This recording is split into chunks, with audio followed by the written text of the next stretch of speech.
코로나19가 강타했던 2020년, 일상은 물론 예배 환경에도 급격한 변화를 가져왔고 한국교회에 던져진 과제도 많아졌는데, 코로나19 사태로 빠르게 변한 환경 속에서 한국교회는 무엇을 잃고 어떤 것을 얻었는지 2020년 한국교회를 정리해본다.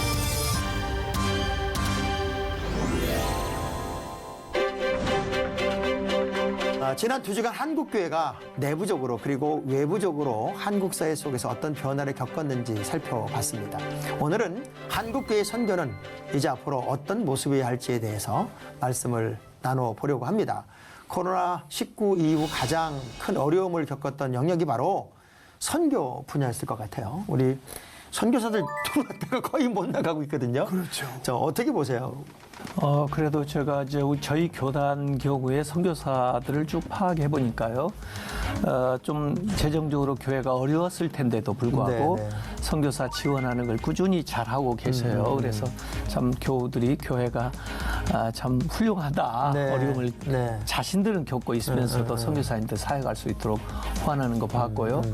또 이제 선교사님들이 선교하는 방식을 조금 변화시켜야 될 계기가 됐다고 봅니다. 그래서 직접 물론 뛰어들어서 현장에서 사역도 하셔야 되겠지만은 그 현지 사역자들 키워서 그들이 어느 순간에도 그 사역을 계속 할 수 있도록 뒤에서 후원하고 또 사실 영상으로 같이 회의도 가능하거든요. 네, 저도 네, 지금 네. 선교지에 가지를 못하지만 선교지에 있는 분들하고 화상으로 통화를 하거든요. 그러면 시간도 많이 절약되고 필요한 일은 사실상 할 수 있게 네, 되거든요. 네, 네. 그래서 좀 시스템을 조금 바꿔가는 방식이 좋겠다는 생각을 하고 있습니다. 그 어찌됐건 뭐 선교사님들은 현지에서 막 이리 뛰고 저리 뛰어야 되는데 갑작스럽게 한국에 왔다가 못 나가게 된 케이스란 말이에요.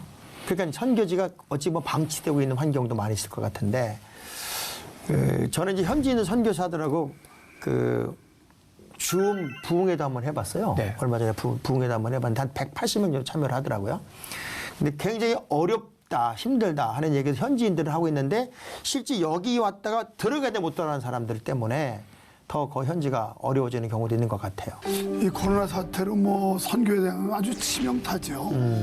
그리고 직접적으로 타격을 받는 게 선교사고, 왜냐하면 아무래도 후방 지원이 가야 되는데, 그렇죠. 한국교회 현실이 이 코로나 때문에 물론 또 뭐 헌금 때문에 모인다고 또 이런 비난할까 봐 조심스럽습니다만은 그러다 보니까 이제 재정도 교회 자체가 압박을 받고 어느 정도냐면 그 뭐 한국의 장자교회 교단이라고 하는 큰 교단입니다. 네. 거기 한 달 전에 선교사 회장이 저를 잠깐 만났는데 이 지원들이 많이 줄고 있고 뭐 교회가 우선 압박을 받으니까 그다음에 또 하나는 이제 그 교육자를 줄이는 뭐 다른 거 고정 지출에서 줄일 수밖에 없고 교회 기본적인 뭐 지출을 해야 되니까요. 그러면서 심각하다는 얘기를 하고 또 지금 들어왔다가 못 나가는 사람들은 비행기 편이 원만하지 않아요. 그렇죠. 그 선교사가 유럽을 가는데도 비행기가 뭐 금방 취소돼 버리고 그래서 며칠을 가려다 못 가고 이게 이제 반복된다 그러면서 내일 가는데 내일도 공항에 나가봐야 됩니다. 비행기가 뜨면 가는 거고 네. 또 취소. 그래서 현지를 못 가는 이유가 이제 항공편의 문제도 있고요. 또 한편으로는 거기 섣불리 이제 못 가는 이유가 만약에 거기서 코로나 걸렸을 때 이 후진국에서는 대처할 수 있는 방법. 의료 시설이라든가 이게 뭐 의료 혜택을 받을 수도 없거니와 비용적인 면에도 엄청나게 발생을 하거든요. 그래서 여러 가지가 복합적으로 발생하다 보니까 선교사들이 가기 싫어서가 아니라 갈 수 없는 환경, 가기에 또 상당히 압박감을 받는 현실 이런 것 때문에 지금 선교가 굉장히 근데 어찌됐건 아주 이제 해외 선교지만 이제 그분들이 이제 들어왔을 때 뭐 이전에야 뭐 부모님도 있었고 내 집도 있었고 그런데 친척 집에 사는 것도 하루 이틀이고 또 아는 집에 가서 자는 것도 하루 이틀인데 정말 갈 데가 없더라고요, 선교사들이. 그래서 우리 감리교 같은 경우를 보니까 우리 조정진 목사님이란 분이 그 역할하면서 선교사들이 들어오면 그들이 한 달이고 두 달이고 머물 집들을 이렇게 도네이션을 받아서 연기해 주는 일들을 쭉 해오고 있었어요. 그래서 많은 분들이 그런 혜택을 보며 몇 달이라도 함께 이제 가족끼리 살 수 있는 공간을 만들었는데, 목사님은 주로 어떤 작업을 하셨어요? 저희들도 뭐 선교센터가 있어가지고 만식년 맞이하셨던 분들이 와서 이렇게 지내기도 하는데 최근에는 그렇게 일시 귀국하신 분들이 네. 계시기도 하고요. 또 교회들마다 그 선교사님 이제 숙소를 마련한 교회들이 있어요. 그래서 서로 연결해가지고 가서 지내기 때문에 큰 문제는 현재 없는 것 같습니다. 네, 교단 네, 내에서는. 네, 네. 그런데 어떤 교단 소속이 아니신 분들도 참 계시기 때문에 그런 분들이 좀 어렵지 않나 이런 생각은 드네요. 네. 그런 부분이 네. 저희 총회도 뭐 큰 센터 안양 세종항 같은 데는 아주 전문으로 빌딩을 가지고 뭐 몇십 명이 아니고 그보다 더 많은 사람들이 거기서 숙식할 수 있는 시스템이 되어 있고 저희도 몇 개의 게스트룸이 있는데 지금 정부가 이 방역 정책하는 것 때문에 선교사를 못 드립니다. 왜냐하면 외부인들이 자꾸 출입하면 교인들도 교회를 못 오는 바인데 이 코로나 전염 때문에 저희만 해도 벌써 게스트룸을 못 열어요. 지금 이런 사례는 정부 정책 때문에 선교사들도 간접적인 피해를 또 직접적으로 받고 있다고 보셔야 돼요. 그러니까 어찌됐건 지금 목사님은 이제 전 총회장이니까 이제 힘이 없네요. 네, 그렇죠. 하나도 힘이 이빨 없고 뭐 빠졌으니까. 어떤 그 뭐 대화를 하거나 뭐 건의하거나 연합체가 없네요, 목사님은. 그래 지금 실세는 이제 한 목사님인데 한 목사님의 역할이 아주 크게 생겼습니다. 제가 부탁을 드리는 건 이철 목사 감독님, 예. 또 소광성 목사님, 예. 한 목사님이 셋이 딱 마음을 묶으셔가지고요. 일단 세 분이 그 한 10개 교단, 핵심 교단을 좀 묶어서 나머지는 들어오십시오 해가지고 그 현직 총회장과 현직 감독 회장님 중심으로 어떤 그 성명서나 예. 아니면은 건의서나 그리고 우리는 이렇게 하겠습니다라고 하는 어떤 제안서나 예. 이런 걸 한번 좀 쭉 보내는 게 어떨까 하는. 그럼요. 예. 그 아까 말씀한 데 신종호 목사님도 같이 하시기로 했고요. 네. 같이 한번 모임을 가졌어요. 네. 그래서 무엇보다 이 코로나 사태를 지나면서 교단 연합이 중요하다. 네, 그게 네. 공감을 했고요. 네, 네. 개체 목소리를 내기보다 지금 말씀하신 것처럼 현안에 대해서 같이 의논해서 네. 공통적인 의견을 힘있게 제시하자 그랬고요. 사실 그래도 좀 대형교회 목사님들은 비교적 은퇴할 때까지 그 교회에서 계속 목회를 하시잖아요. 네, 네. 그분들도 역시 이 교단의 이 연합을 통해서 같은 목소리를 내는 것이 좋겠다는 것을 공감하고 계시기 때문에 또 뒤에서 지속적으로 그것을 뒷받침하면서 아마 하도록 그렇게 할 경우에는 모든 교회가 예. 응원을 하고 박수를 칠 것 같아요. 예. 왜냐하면 좌우로 연결된 그런 단체가 대표성을 갖는 것보다는 현직 교단을 대표하는 예. 대표성 가진 분들이 하나로 뭉쳐지는 것이 더 에너지가 있지 않을까 하는 이제 그 생각이 들고. 부분은 별도의 조직을 또 만들면 아니, 조직을 만든다는 게 아니라 의견을 모으는 교단장들이 지금 한교총이 그게 이제 태생난 게 교단장 협의회가 발전해서 한교총이 된 거거든요. 왜냐하면 이제 좌우의 연합단체를 하나로 묶으려도 안 되니까 교단장 협의회가 안 되겠다. 그러면 법인 하나 만들어서 단체를 만들자 해서 지금 이제 탄생한 게 한교총이에요. 거기가 이제 직접 지금 현직 총회장들이 모인 자리거든요. 그래서 거기서 의견을 모으면 되는데 문제는 4년이나 이렇게 되면 충분히 소통이 되는데 그러니까요. 1년은 뭐 어영부영하다 보면 그냥 지나가 버리니까 뭐 좀 시도하려다가 그러니까 또 빠지고 4년짜리 감독 회장님을 심부름꾼으로 세우시고 이철 감독님을. 심부름꾼으로 세우시고 이제 늘 그분의 의견을 가지고 있는 것으로 예. 그 이제 국내 선교도 또 구제 사업도 이제 교회들이 적극적으로 해야 될 필요가 있잖아요. 예, 이런 쪽으로는 이제 어떤 시스템을 좀 가동할 수 있다면 목사님. 이것도 이런 말 하면 자랑 같아서 아주 송구합니다만 저희는 벌써 이제 이 운동을 벌려 동반성장이라고 하는 프로젝트를 가지고 시도한 지가 한 7년 정도 된 것 같으네요. 그래서 이제 저희 교회도 뭐 조그만 교회는 아니니까. 네. 그런데 이제 작은 개척교회 분들은 원망이 많이 쌓인 거예요. 저 큰 교회 때문에 우리가 피해를 입고 교회가 안 된다. 그래서 하나님께서 이제 나누라는 어떤 감동을 줘서 네. 저희가 교파를 초월해서 저희 교회 주변에 있는 개척교회 한 8교회를 선정해서 지금 7년 전부터 월세 지원하는 운동으로 한 달에 50만 원씩을 해서 매달 그게 이제 뭐 크지 않지만 한 달에 400만 원씩은 고정 지출을 해야 되는 거예요. 그래서 이랬더니 굉장히 좋아하고 또 어떤 어려운 교회는 그 돈 들어오기만 기다리고 있는 거예요. 월세 보태내려고. 가령 100만 원 월세 내야 되는데 50만 원이 적은 돈은 아니니까. 그래서 이 운동이 지금 한국의 큰 교회들이 내 교회만이 아니라 지금 말씀하신 대로 우리 함께 자라야 되고 함께 성장한다고 하는 동반 성장. 네네. 이 운동이 좀 전개됐으면 좋겠다는 생각이고요. 네. 그다음에 이제 저희가 그 독거노인이나 소년소녀 가장 이런 분들한테도 한 달이면 고정적인 게 한 400에서 500 정도를 그 독거노인이나 소년소녀 가장한테만 내보내거든요. 이제 이런 운동을 통해서 지역 선교 또 지역에 아까 말씀하신 그 빛과 소금의 역할을 감당하는 소리 없이 그건 뭐 소문도 안 나요. 이거 방송에서 지금 이게 무슨 대안이 있겠느냐 해서 제가 이제 굳이 이걸 이제 공개를 합니다만은 이런 운동이 많이 확산돼야 되지 않을까. 그렇지 않고서는 현재 개척해가지고 자립한다는 건 정말 힘들어요. 교회 구실할까지. 그게 이제 결론적으로 보면 그 한국 교회가 하는 역할 그리고 지금까지 정말 이름도 빛도 없이 했던 많은 일들이 이번에 집중적인 포화를 당하다 보니까 그거는 의미가 없는 거였네 라는 것처럼 어떤 영향을 어떻게 끼치지 못했던 왜냐하면 난 크리스찬들에게 교회는 아주 이상한 집단이 돼버린 거예요. 마치 교회 이코로 사랑제일 이코로 코로나 또는 뭐 반정부 단체 이렇게 돼버리다 보니까 모든 교회가 하나가 됐어요.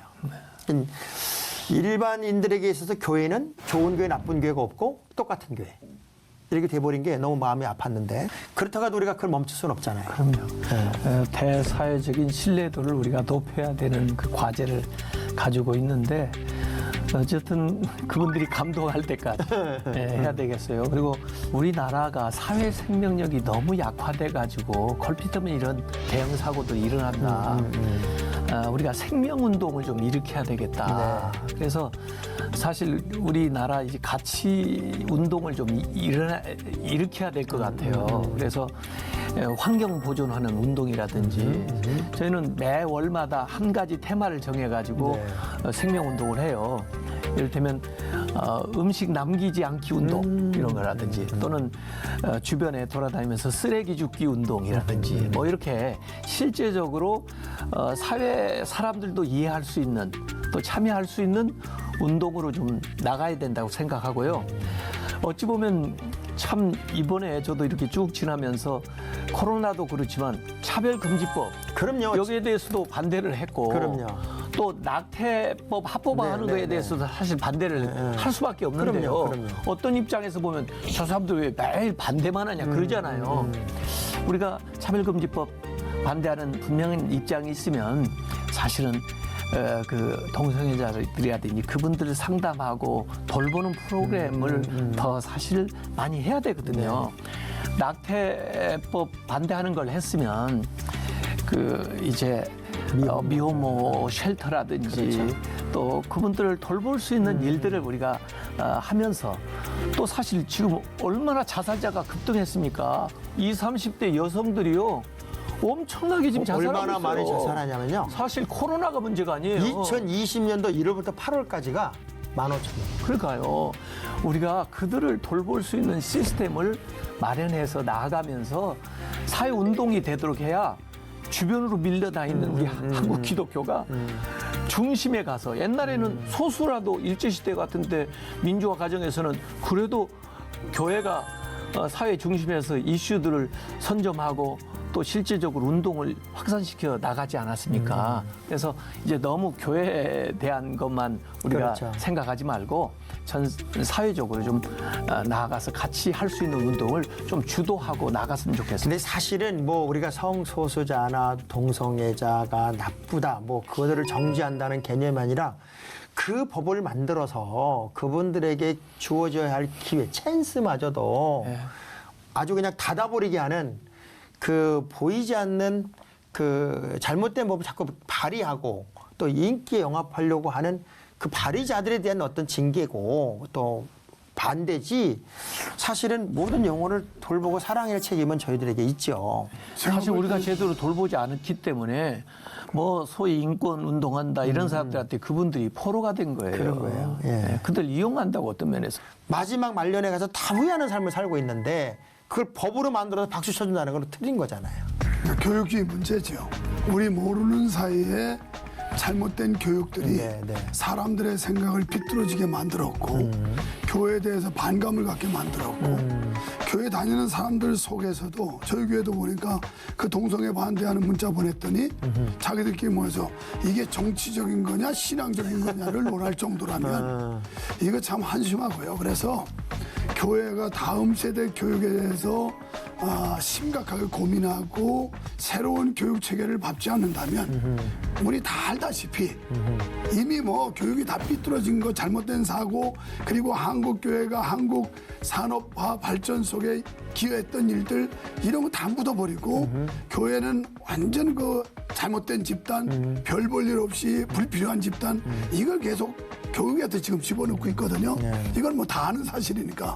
그래서 이참에 저는 한국교회는 웬만하면 전부 교회에 있는 다음 세대 자원을 대안학교를 열어서 그 아이들을 바로 가르쳐내지 못한다면 교육이 100년 대계거든요. 근데 이제 그 대안학교 이제 법이 또 바뀌고 그러면서 이제 사학법이 개정이 되면서 이게 보통 일이 아니에요. 교회에서 이제는 교육을 못 해요. 종교육도 못 하고 그야말로 내가 순수하게 내 돈 다 들여서 이 아이들 돈 안 받고 정말 몇 명 소수 정예부대 교육시키는 거 이외에는 이제는 사학법이라는 게 개정이 돼버렸기 때문에 이게 어렵더란 말이에요. 그러니까 교육도 막히고 모든 게 다 막혀서 그런 부분도 있고요. 이제 첫째는 교육의 문제였고 왜냐하면 반기독교적 교육을 지금 계속 시키고 그럼요. 있고 예. 동성애를 조장하고 있고 하니까 교회가 그러면서 교육 강화를 해서 그 잘못됨을 지적하고 어릴 때부터 바른 기독교관, 성경관을 세뇌시켜가지고 온전한 기독교를 만들어야 되고 또 하나는 우리가 대사회를 향해서 교회가 너무 위축이 됐어요. 그렇죠. 아까 말씀한 대로 그렇게 많은 일을 했지만 결정적인 지금 시기에 누가 교회에 우호적인 사람이 누가 있어요? 없어요. 네? 교회는 완전 잘못된 줄 알고 매도하고 비난하는데 그래서 이제 한국교회가 기살리는 운동을 하고 그리고 성도들에게 자긍심 불어넣는 운동을 안 한다면 지금 성도들이 교회 나가는 것 자체가 어느 목사님이 그렇더군요. 자기네 청년들이 교회 가려니까 쪽팔려서 못 간다. 눈치 보이고 비난받아서. 근데 그게 현실이에요. 그게 왜 그랬냐면 대기업, 또 군인들, 공무원 이런 거를 그 기관에서 옥죄 버렸어요. 그럼요. 교회 못 나가도록.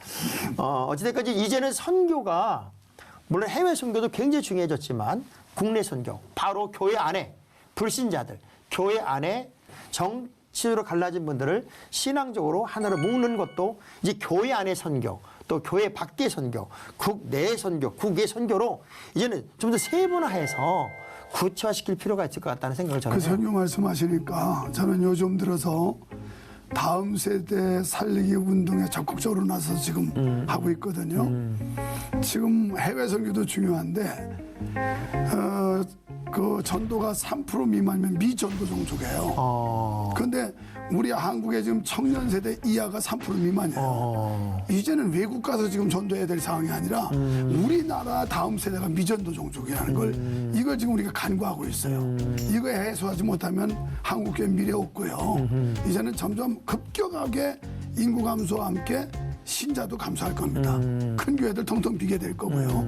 그래서 다음 세대 살리기 운동으로 한국교회가 범교회적으로 여기에 주력하지 않는다면 다음 미래는 없다 저는 그렇게 주장합니다. 그래서 이 코로나 시작되면서 저는 교단적으로 우리 교육국에 지시를 해가지고 영상문을 만들라. 그래서 개교에서 활용할 수 있도록 매주 제공을 해줘라.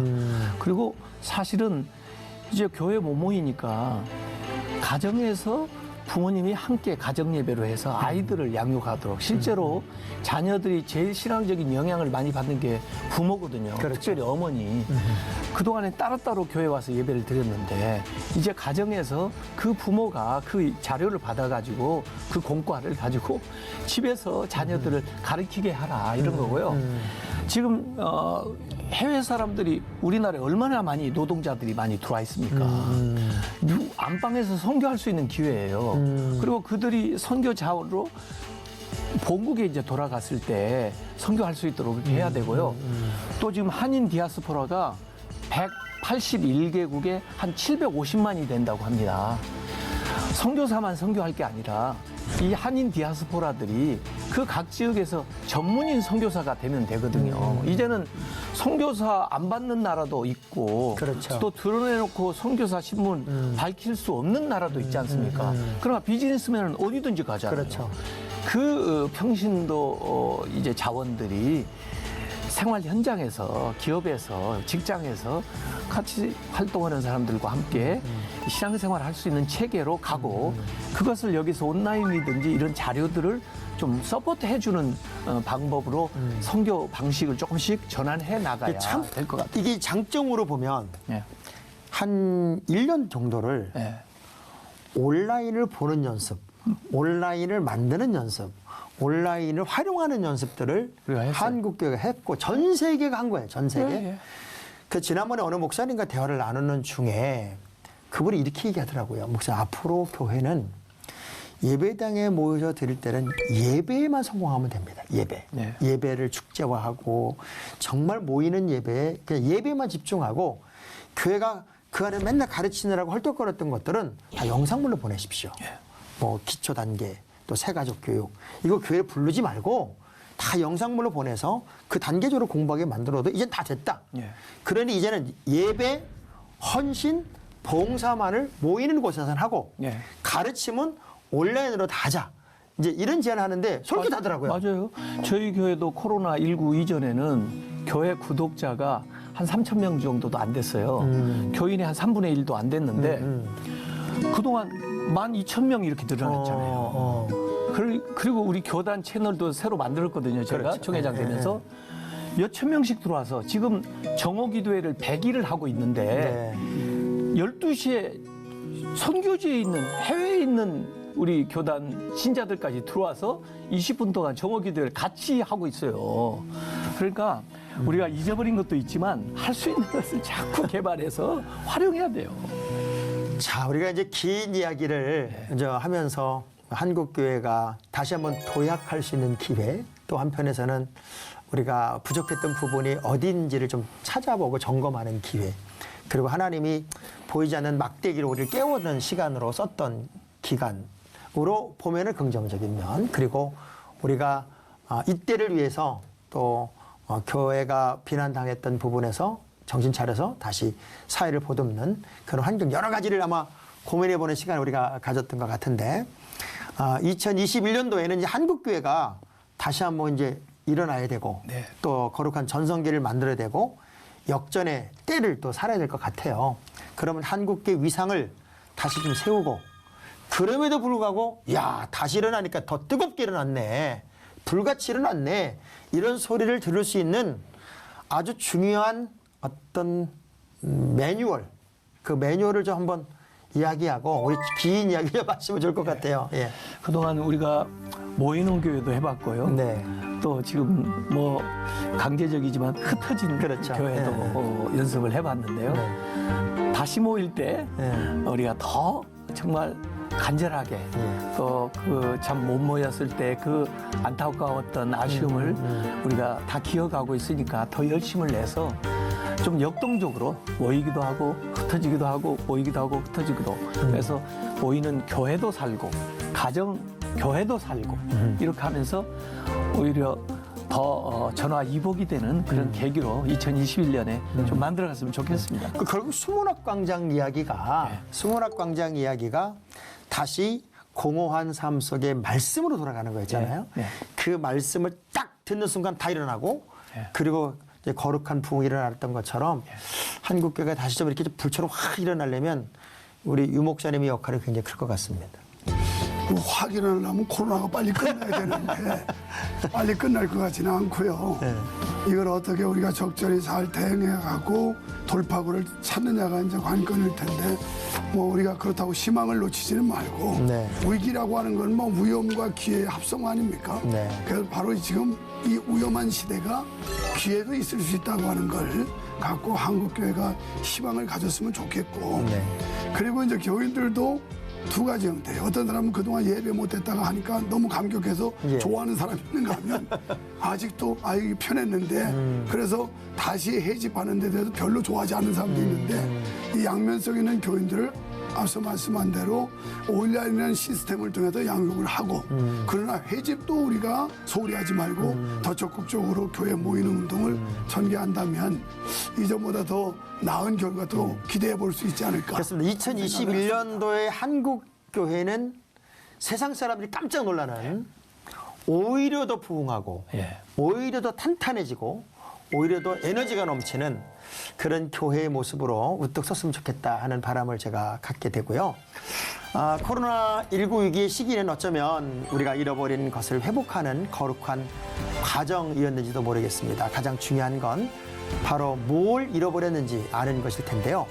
올 한 해를 잘 정리하면서 우리가 잃어버린 것들을 회복하고 새로운 2021년도에는 무엇을 다시 시작해야 할지를 기도하며 철저하게 준비해야만 되겠습니다. 이 가운데 우리 예수 그리스도가 우리의 구원자 되시고 우리의 참 주이시라는 진리가 우리의 삶을 이끄는 희망의 동력이 여러분에게 넘쳤으면 좋겠습니다. 백석 대신 직전 총회장 유만석 목사님, 기독교 대한성결교회 총회장 한기채 목사님 두 분 모시고 이야기 나눴습니다. 시청해주신 여러분 고맙습니다. 감사합니다. 수고하셨습니다. 감사합니다.